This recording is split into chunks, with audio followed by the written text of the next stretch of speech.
What's going on, guys? I know it's been a while. Just wanted to give everyone an update on what's been going on. It's been a few months since my last upload. Just a lot of stuff between moving to a different house, increasing my workload, all that good stuff been going on. But all of the excuses aside, I still have plenty of content coming for you guys. I've actually still been filming whenever I've gone out on an adventure or done an install. I actually just got done doing a big brake kit for my truck. Went from the single piston to the dual piston that was available in later years. We've been out to Tassahatchee with a bunch of friends, recorded a pretty big video of that, doing a lot of stuff, shooting some rollers, almost getting bit by a snake. It was a really good time. I'm super excited though for the content to come. I have a lot of really good parts about to go on my truck.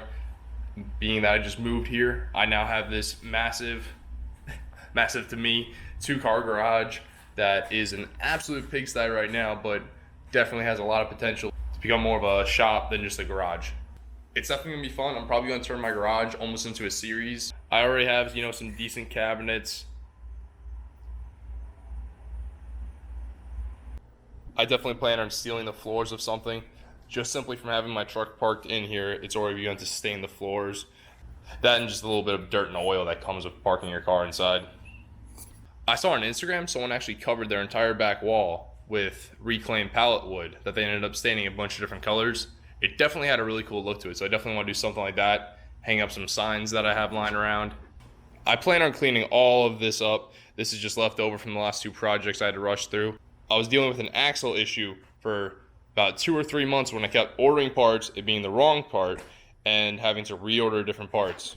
It took so long because the companies that make these now made improvements to the part. So certain tolerances, like how tight it is up on the shaft and the length of threads and whatnot, were all different, leading to a loose fit or a axle that would shift around as I would drive. Definitely was a nightmare. I'm happy it's over. You definitely don't want an axle shifting around when you're out in the middle of nowhere. So all this stuff's getting cleaned up. I'm gonna have more cabinets from here all the way over into that side. Probably gonna keep those cabinets. Over here, I'm gonna have a workbench. It'll probably be on wheels so I can pull it out if I need it. This part of the wall is gonna stay relatively open in case I need to put my bike or my skateboard or that ladder somewhere for a little bit when I'm not using it. From here over, I plan on building a workbench. That's also gonna be my recording area. I plan on running water inside and hard mounting a electric pressure washer underneath one of the shelves. So I can just go turn it on and then go wash my cars outside. Also on the bottom of this workbench, I plan on making one of the bottom rungs a dog bed. So whenever I have my dogs over here and they're hanging out with me, they'll have somewhere safe to lay where they're not in the way of anything and be comfortable. I'm definitely excited to get the videos out though. I'm already almost done editing that Tassahatchee video. I'm done recording the big break video. This one I'm going to put out beforehand just because this is supposed to be a quick video, just updating everybody on where I've been and what's been going on.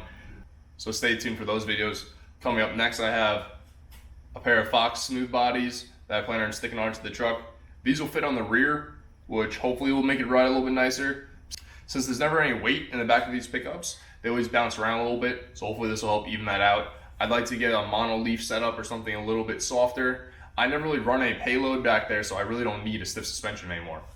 When I ordered the stuff I needed for that dual piston setup, I also went and got myself a 392 front differential. These are pretty hard to find in Florida, being that there's really nothing down here that has 4-wheel drive, and this too was the performance gearing, so this was definitely going to take me a while to get down here if I didn't order it from my buddy with the junkyard in Ohio. With that front differential though, since that'll be upgraded in gearing, we'll also have to swap out the rear end. Since that front diff has 392s and my truck has 355s, when I swap in that new front diff, I also have to change up the rear. That rear is going to come from a donor truck I found in a junkyard a few miles away, which that axle is absolutely perfect for what I want. It does have the 392s, but it also has an LSD and have rear disc brakes, which has also been kind of hard to find down here in Florida. It is for the 2-wheel drive version, so I'm going to have to flip some mounts and whatnot in order to make it work, but with the front diff, upgraded brakes for the front and rear, this truck is definitely going to liven up from that. The last upgrade that I am super excited for that I have here is extremely hard to find nowadays. Goes for like $1,200 new. Luckily I was able to find a used one in Miami about 4 hours away. Dun dun dun dun. There we go. After wanting one for years, I finally pulled the trigger. This is what's referred to as a shaker hood. They call it that because the hood scoop in the middle actually is mounted onto the motor. So when you rev it up, start the truck, anything like that, the hood scoop you can often see shake. It's definitely an old style. Used to be really popular back in the day, and now they're also beginning to become popular on the new Challengers.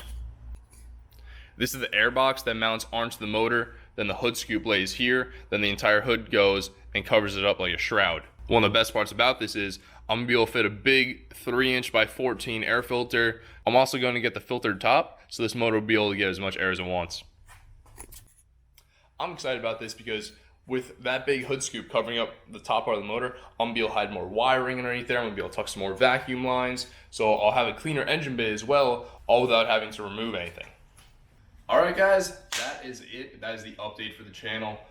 We have the front brakes done, rear brakes getting an upgrade, both differentials getting an upgrade. We have this new hood that's definitely going to let us get in a lot more fresh air. It'll even work as a snorkel. I never want water going over my hood anyway, and I've heard that this is actually a low pressure area, so things like rain and water that kicks up on the road just pretty much goes over. I will be getting one of those nylon filters that also help keep water from going into the motor. So now something I'm super excited about that'll be coming up in the next few months. We have these shocks that are gonna be a huge improvement on the rear. This and again some new leaf packs will be a really, really good upgrade. However, sadly that's gonna make the front end lacking. That's when this big upgrade comes in. I have a company right now making me a limited supply long travel kit for my Dakota. It's gonna make it 92 inches wide. It's gonna give me 12 inches of travel. I don't want to give too much away, but this suspension kit is definitely going to change a whole lot for this truck and what it's capable of. There's fiberglass fender flares that we're looking into, bed sides, definitely a whole lot coming up for this truck. So stay tuned, keep watching the videos, and I'll see you guys on the next one.